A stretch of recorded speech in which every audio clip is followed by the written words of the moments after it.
AITA for buying a house after my parents disowned me over my brother's $140,000 debt? My name is Brianna. I am 34 years old and was about to turn 35. I didn't want anything extravagant, just a nice dinner at a good restaurant with my friends Madeline, Aaron, and Jasmine. I already had a reservation, I had picked out a dress, and I was genuinely excited. I work in marketing for a tech company in the downtown area. I make a comfortable living, enough to live, save, and avoid taking out loans. I have been saving money for years, literally years. I live in a tiny rented apartment in a decent but not glamorous part of the city, one of those places where every square foot counts. My goal was always the same, to buy myself a house. Not someday, but for real. That is why every weekend I scrolled through Zillow listings, requested appointments, went to open houses with realtors, compared neighborhoods, and crunched the numbers. My friends teased me good-naturedly, saying I looked at more pictures of houses than of people. And it was true. I had saved almost $250,000. Not because it fell from the sky, but because I was frugal. No expensive trips, no impulsive purchases. Every raise I got, I split it. One part for living expenses and the other for savings.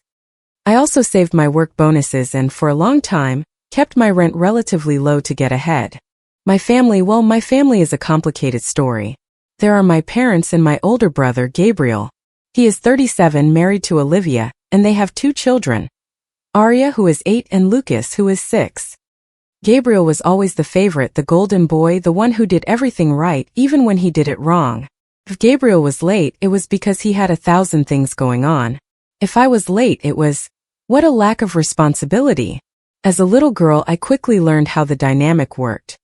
At Christmas, the main event was watching Gabriel's face as he opened his gifts.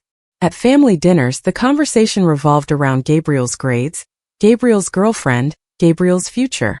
I was just filler. I smiled, nodded, and that was it. A few years ago, Gabriel started a business.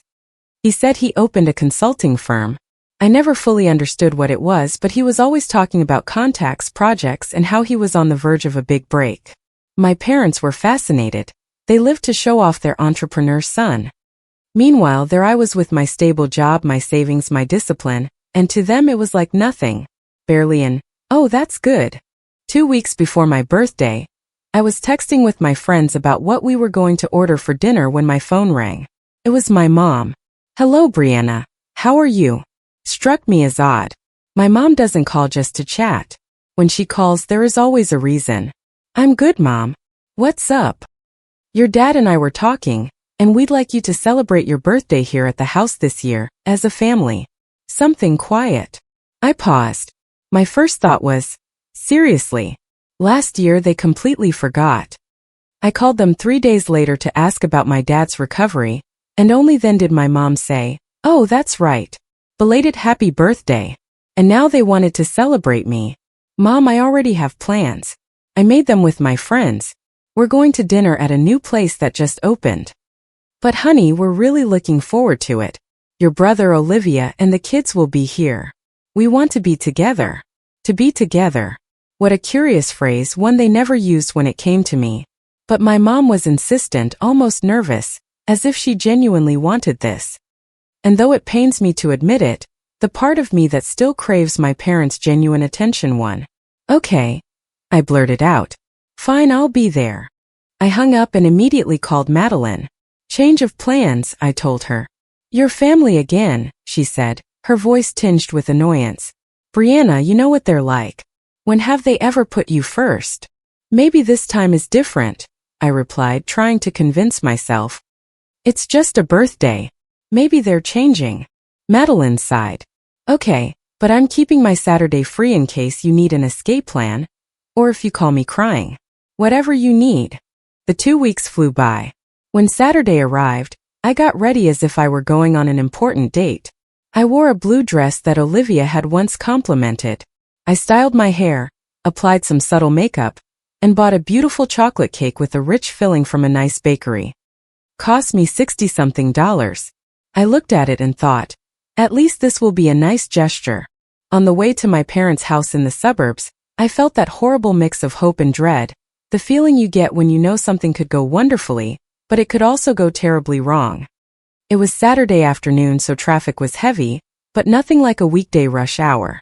I arrived and saw Gabriel's car and Olivia's SUV parked in the driveway. Everyone was already there. I grabbed the cake box and walked to the front door. I didn't even have to knock. My mom opened it with a huge smile. "Brianna, happy birthday, sweetie. Come in." I almost dropped the cake in surprise. The living room was decorated with balloons, streamers, and a big glittery sign that said, "Happy 35th birthday, Brianna." I stood frozen. In 34 years, I had never seen my name on a birthday sign in that house. Never. "Do you like it?" my mom asked nervously, as if my opinion actually mattered. "Yes, it's beautiful," I answered, and I meant it. "Thank you." Gabriel came over and gave me a hug.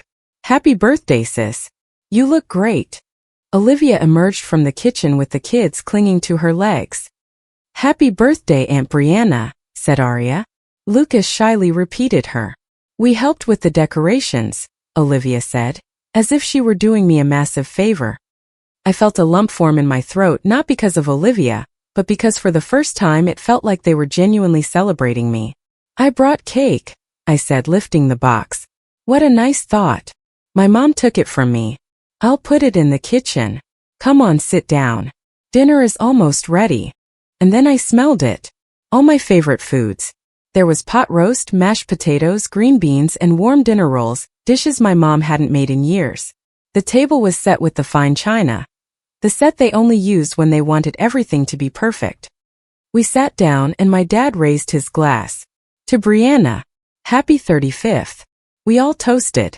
I felt a warmth in my chest I didn't know I could still feel with them. My dad was talkative, asking about my job and seeming to genuinely listen for the first time. Gabriel told jokes. Olivia seemed less tense. The kids told me about school and a recent soccer game. Then my mom started sharing stories. "Remember when Brianna was 7 and wanted to bake me a cake for Mother's Day?" she said with a laugh. "She made such a mess. There was flour in her hair." I smiled. "A nice story about me," my dad added. "And she was so proud of her lopsided cake." My smile faltered. That hadn't been me. It had been Gabriel. I remembered it perfectly because I had been watching from the sidelines, told to stay out of the way while he helped. My mom continued, oblivious. "And then there was the time she caught that huge fish on our trip. That wasn't me either. That was Gabriel. I hadn't even wanted to hold the fishing rod." They went on like that, one story after another, all of them about Gabriel, but told as if they were my memories. I kept a strained, uncomfortable smile plastered on my face. Part of me wanted to correct them, but I didn't. Even if they were rewriting my history, at least they were talking to me at the dinner table. After dinner, we moved to the living room. The kids went off to play while the adults sat down. I felt full and oddly calm, thinking, maybe this is what normal birthdays are like. Maybe I was wrong about them. My mom rubbed her hands together. "Well, time for presents." My heart skipped a beat. Presents. My parents were giving me a present. They exchanged a look, a silent agreement passing between them. My dad handed me a medium-sized box wrapped in shiny paper. "Open it," he said. The box was heavy and the wrapping was neat, as if someone had taken their time. I won't lie, I got my hopes up. I carefully peeled off the tape and opened the box. Inside was a plain white box. I lifted the lid and saw a single piece of paper. A loan default notice with Gabriel's name on it, for the amount of $140,000. I stared at the number, my brain struggling to process it. What is this?" I asked, looking up. The three of them, my mom, my dad, and Gabriel, were looking at me calmly, as if they had just given me a scarf. My mom spoke in a measured, practical tone. "We did all of this for you. We gave you a beautiful celebration, a dinner, a party, so you would see how much we love you." I blinked, confused. "And what does that have to do with this?" "Now it's your turn to show how much you love your brother and your family," she finished. The floor seemed to drop out from under me. "I don't understand." Gabriel leaned forward. "I'm in trouble, Brianna. The consulting business isn't doing well. I owe a lot of money. If I don't pay soon, they're going to seize our assets. We could lose everything." I took a deep breath. "Okay, that's terrible. But why are you showing this to me?" My dad frowned, as if I had asked the stupidest question in the world. Because you're going to pay it. A short, incredulous laugh escaped my lips. You're kidding. No one else was laughing. My mom folded her hands in her lap. We know you have savings. We know you've been putting money away for years. You have more than enough. That money is for my house, I said, my voice steady. I've been saving for 10 years to buy a house, Mom. I'm already in the process. My dad shot back with that twisted logic they always use for Gabriel. And Gabriel has been building his business for years. He has a family to support. I looked around the room. Gabriel was nodding in agreement. Olivia sat with her arms crossed, waiting. Even the kids were peeking around the corner, sensing the sudden shift in the atmosphere. I placed the paper back in the box. No, I'm not going to pay it. My mom didn't take the box when I held it out. The room fell silent. My dad's voice was low but firm. Brianna, don't play dumb. We know how much you have, and we know it's accessible. Then my mom delivered the final blow, tossing the words out casually, as if it were a simple fact. Your brother has 2 children. You don't. You don't have children, Brianna. So be useful. Help your brother. Felt like a physical slap. I froze. Do you hear what you're saying? I asked, my voice trembling with rage. Gabriel jumped in, his patience gone. I'm going to lose everything. And you're just sitting on that money for a house you don't even know if you need. Yes, I need it, I said, my own voice rising. It's my future. My mom's tone turned to ice. Your brother's future is more important right now. In that moment, something inside me broke, but something else clicked into place. I finally saw everything with perfect clarity. I stood up. No, I'm not doing this. My mom stood up too, her face flushed with anger. If you don't help your brother, then you are not part of this family. The words hurt, but they also gave me a strange sense of freedom. Fine, I replied. Then I'm not part of it. I left the box on the coffee table and walked toward the door. My dad started yelling, saying they would cut me off completely, that I would regret this, that I was selfish. I didn't look back. As my hand touched the doorknob, I felt something hit my legs. I looked down. Cake. My cake, the one that had cost me $60-something, was shattered all over my shoes. I turned. Gabriel was standing there with empty hands and a smirk that made my stomach churn. Oops, he said. I didn't say a word. I just opened the door and left. I drove home with the smell of chocolate clinging to me, my shoes sticky and my chest hollow. I didn't cry. I didn't scream. I just felt a profound, empty silence inside. When I got to my apartment, I sat on the couch and then I let it all out. I cried uncontrollably, the kind of deep, ragged sobs that steal your breath, fueled by anger and the shame of having fallen for their act once again. The next day I called in sick to work. I couldn't face putting on professional clothes and pretending nothing had happened. I called Madeline. Can I see you? I asked. Tell me where, she said instantly.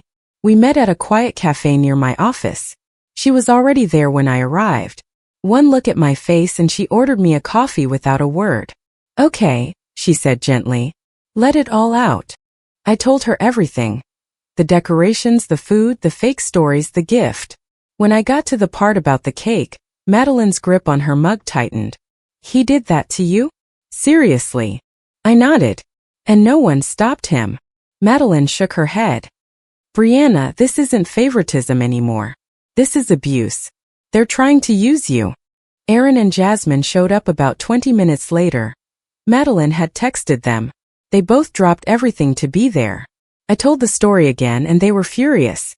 You know what you have to do, right? Jasmine said. Buy your house. Now, show them they didn't break you. Exactly, Aaron agreed. Don't let them derail your life. And that's what I did. For the next 2 weeks, my phone buzzed nonstop with texts from my mom, voicemails from my dad, and long-winded messages from Gabriel. The theme was always the same. You're selfish. You're destroying the family. Your niece and nephew will suffer because of you. How can you live with yourself? Olivia sent holier-than-thou messages about how the kids loved and admired me, and how this wasn't right. I read each one and deleted it without replying.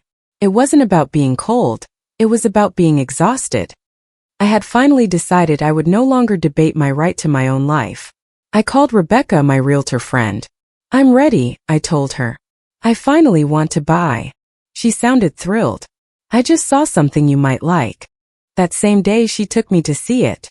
It was a lovely 2-bedroom house in a quiet suburb. It had a small yard and a simple porch. It wasn't luxurious, but it was bright and felt like home. The kitchen had been recently remodeled, the bathrooms were in good shape, and there was a beautiful tree in the yard just starting to bloom. I walked through it slowly and felt something I hadn't felt in a long time: peace. This is it, I said. Rebecca smiled. Then let's make it happen. The process wasn't overnight. There was paperwork and appraisal, closing, and endless signatures. It took over a month and my life became a cycle of work, reviewing documents, making transfers, and signing papers. But I didn't let up. The day I got the keys, I sat on the floor of my empty living room and cried again. But this time they were tears of accomplishment and relief. I posted photos on Instagram and Facebook. The living room, the kitchen, the yard. New house, new chapter, I wrote. My friends immediately flooded the comments with support. I'm so proud of you. You deserve it. It's beautiful. I want to visit. Then the comments from my family started. My mom wrote, "What a shame buying a house while your brother is sinking." Gabriel wrote, "Thanks for choosing your comfort over your family. You're a terrible sister." Olivia added, "I never thought you could be so cruel. The kids don't deserve this." It didn't stop there. Aunts, uncles, and cousins started chiming in. People who only knew one side of the story. What happened? Why are you fighting? That's not right. Family is family. Then my mom and Gabriel did what victims do. They shared their version. Brianna chose to buy a house instead of helping.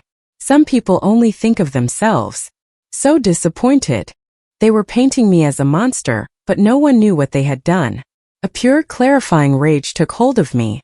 I made another post. Since there are questions, here is the truth. My parents, who haven't acknowledged my birthday in years, suddenly invited me to celebrate at their house. They decorated, cooked my favorite foods, and even told childhood stories, except the stories were about my brother, not me.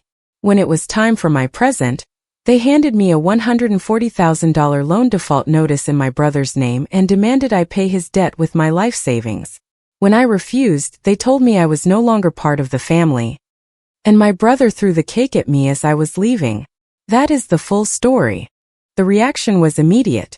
Some people messaged me privately, telling me not to air dirty laundry. A few insisted that family matters should be settled in private. But the vast majority were stunned. My mom commented, "You're lying to make us look bad." I responded with proof. I posted screenshots of the text from my mom saying it was my obligation, the voicemails from my dad about being grateful, and the messages from Gabriel calling me envious and claiming I was ruining his life. The tide of comments turned. My Aunt Monica posted, "What a horrible way to treat your daughter." My Uncle Richard wrote, "Gabriel got himself into this mess and wants his sister to bail him out. He should be ashamed." Even my cousin Adrian, who rarely gets involved in anything, commented, "Team Brianna." My mom and Gabriel went silent. A week later, another aunt called to mediate, telling me my mom was suffering and my dad was furious, and I should think of the family. I listened patiently and then told her the matter was closed. What happened happened. For peaceful months passed. My house became my sanctuary. I painted the guest room and started a small garden in the yard. I hosted a small get-together with my friends and the relatives who supported me. I was sleeping better, laughing more, and the constant knot of feeling like a secondary character in my own life had disappeared. Then one Saturday I was in my kitchen with a coffee and some pancakes, planning my day, when I heard a knock on the door. I wasn't expecting anyone. I looked through the peephole and my blood ran cold. It was Gabriel and Olivia with the kids, and right behind them were my parents. They had several suitcases with them. I had no idea how they found my exact address, but my mom had always been resourceful, and with the pictures I had posted, any family member could have told them I had moved in. I opened the door cautiously. "What are you doing here?" Olivia pushed past me without asking, surveying the house like a prospective renter. "What a pretty house, Brianna," she said in a sickly sweet voice. Gabriel dragged the suitcases into my entryway. "We need to talk." "Why do you have luggage?" I asked, though I already had a sinking feeling. Olivia turned to me, her face a mask of manufactured pity. Since you wouldn't help with the debt, they foreclosed on our place. We were evicted. We have nowhere to go. I kept my expression neutral. I'm sorry to hear that, but what does that have to do with me? Gabriel answered as if it were the most obvious thing in the world. We had a family meeting, and we've decided we're going to stay here with you while we get back on our feet. A laugh of pure disbelief escaped me. Are you joking? My mom stepped inside. No, we are not joking. Olivia was already heading for the stairs. I'm going to check out the rooms to see which one is best for the kids. Arya, Lucas, come on. Olivia, I said sharply, do not go upstairs. She ignored me. Gabriel started inspecting my living room as if he owned it. This couch won't do. We'll need something bigger. My mom walked into the dining room, eyeing the space. We can put a larger table here so we can all eat together, as a family should. My heart was pounding. You are all out of your minds, I said. This is my house. You can't just show up like this. Gabriel looked at me as if I were the one being unreasonable. Where do you expect us to go? You're the one who refused to help. Olivia came downstairs with the kids. The kids can share the smaller bedroom. It will be cozy. They'll get used to it. No, I said, my voice firm.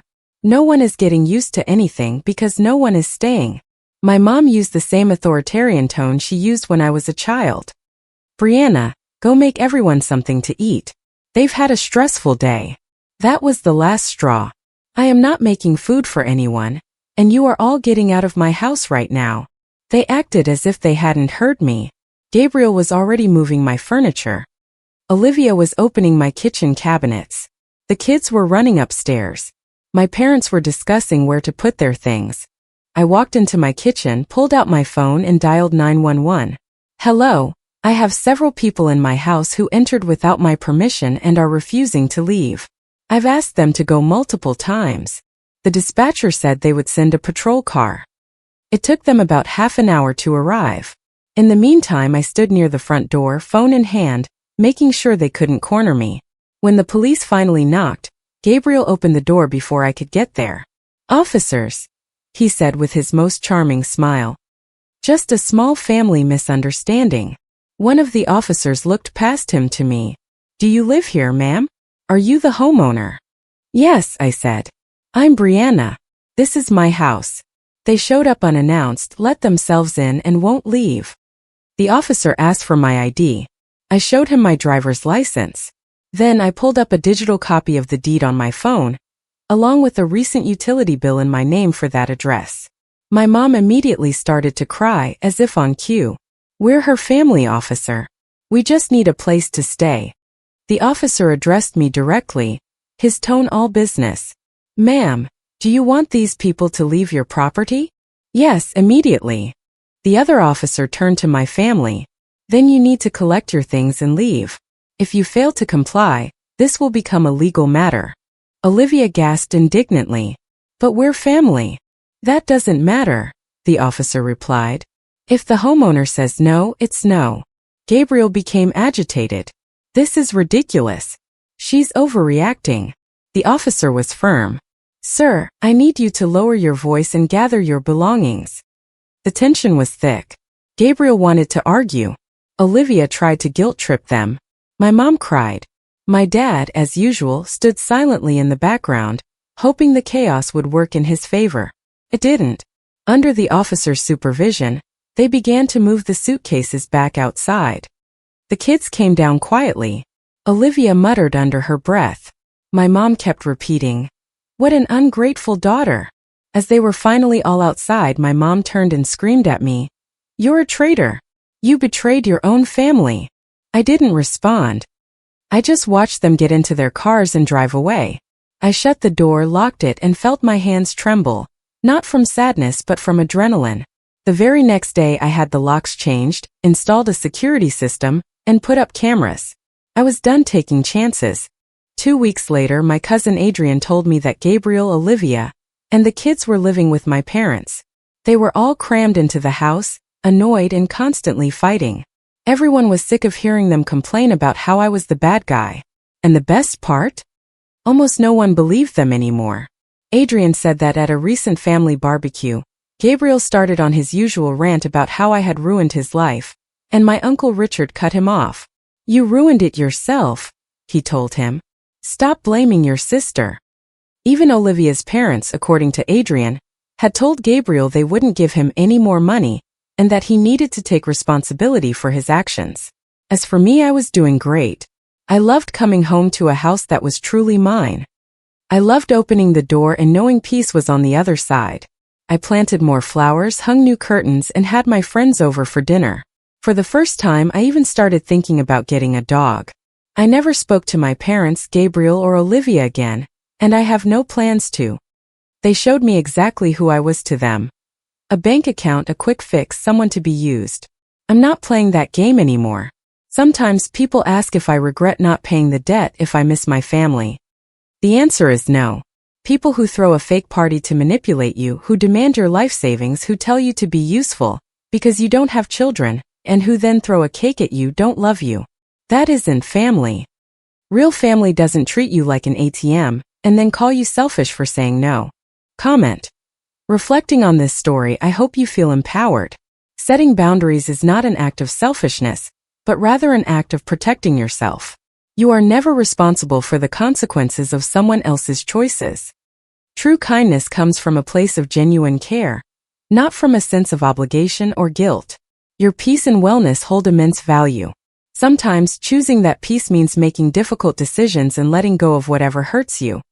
Healing begins when you decide you deserve a space where you feel safe and respected. Remember that you are the main character in your own life story. Always choose the path that honors your personal journey and your future. Take good care of yourself. If you liked it, don't forget to leave a comment and support the channel by subscribing. See you in the upcoming stories.